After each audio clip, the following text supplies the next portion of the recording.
Hey, this is Steam Culture. I'm Brent, but this week I am Mr. Falcone because I am conducting American STEAM history class.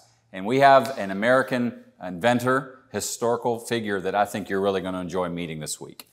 He goes by the name of Birdsville Holley Jr. Lived from 1822 to 1894. Great inventor. Holds over 150 patents. Second only to the great Thomas Edison. Now remember that because we're going to come back to Thomas Edison in a minute. I need you to remember, okay?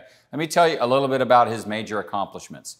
He founded a business with a few other guys, and they made steam-powered fire engines, which were way ahead of their time, and they sold them in droves.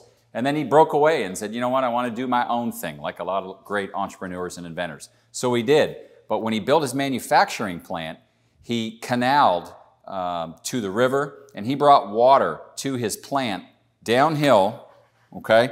Used all that force, velocity, and gravity to power all the machinery in his plant. He got like 3,000 horsepower to each piece of machinery just from the water. So way ahead of his time, and one of the people that came to admire the invention at the plant was none other than who?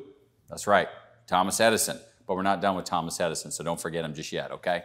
So from there, with everything he learned about water flowing and all that, he invented the Holley fire protection system in 1863. He was the guy that created the modern fire hydrant, which is what we see now. Artist rendering here, I think, is very good.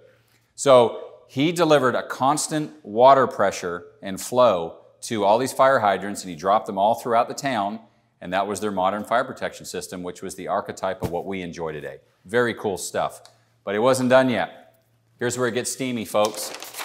In 1877, he had this idea of, hey, instead of having all these little boilers and heating systems at different places, we'll get a much better thermal efficiency if I have one big boiler and then I send it all to the places. So he put a boiler in his house, and he ran 100 foot of piping to his neighbors' houses, and he invited over a bunch of investors and a bunch of other inventors, and off it went. As soon as they saw it work, they started installing central steam plants all over the U.S. Oh yeah, by the way, one of the people that came to the house to watch the plant,